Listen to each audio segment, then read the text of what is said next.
Do you have a Scrum team that never completes their sprint plan? Do you wish they did? Well, if so, you are watching the right video. Now, firstly, if you're a Scrum Master, and again, your Scrum team is never completing that plan, don't feel bad, okay? Because it's really common, happens all the time. And the reason it is common is it can be very difficult for a team to complete their sprint plan. And it's difficult because there are three key reasons that it occurs. And I'm going to take you through those three reasons in this video.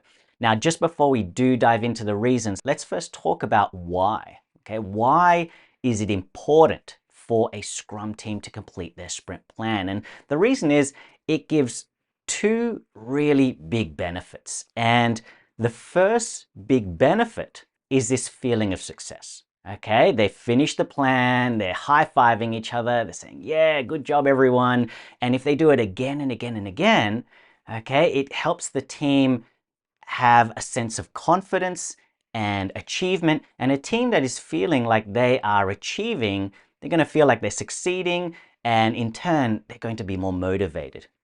Second big benefit is how it's perceived from outside the Scrum team. And what do I mean by that? Well, how it's perceived by your stakeholders.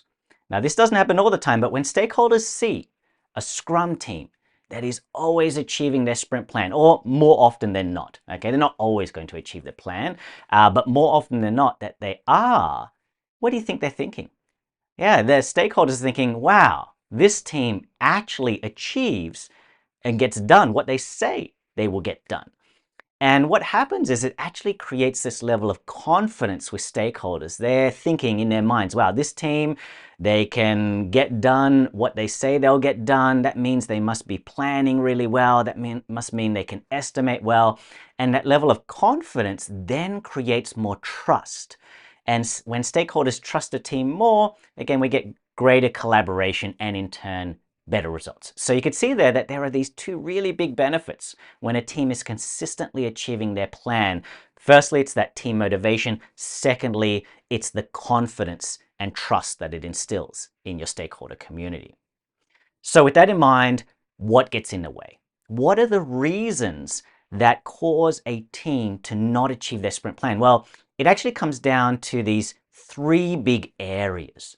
And the first big area is product backlog refinement. When Scrum teams do not have an effective product backlog refinement process, what happens is their product backlog items are not well understood. Okay, and that might be because of a lack of detail. It may be because the team hasn't estimated or sized them appropriately. Maybe they're not estimated at all. And what happens is that then causes Scrum team to be unable to determine what they can actually achieve within a sprint cycle. So the first big area is a lacking product backlog refinement process.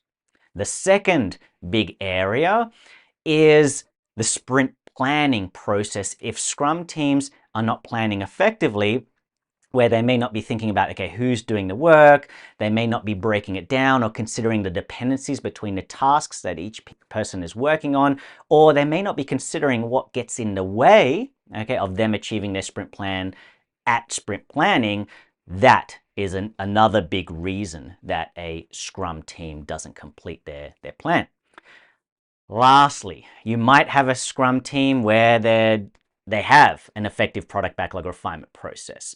Secondly, their sprint planning process as well is quite good, yet they're still not achieving the plan.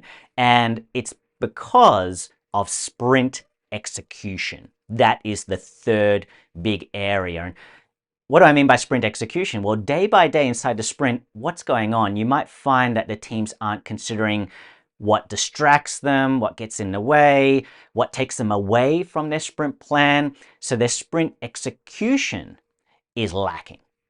So you can see there are these three big areas: product backlog refinement, sprint planning, and sprint execution, that need to be looked at carefully as a Scrum Master. Okay, those are the areas that you're going to want to improve, and that in turn will help the team consistently achieve a sprint plan. So what I'm going to do over a series of videos is start unpacking each of those areas and how you can help your team perform them effectively. All right, so look out for my upcoming videos. I'm going to show you using Jira, again, how you can perform product backlog refinement effectively, sprint planning as well, and sprint execution. So if you haven't done so already, don't forget to subscribe and you'll be notified when those upcoming videos come out.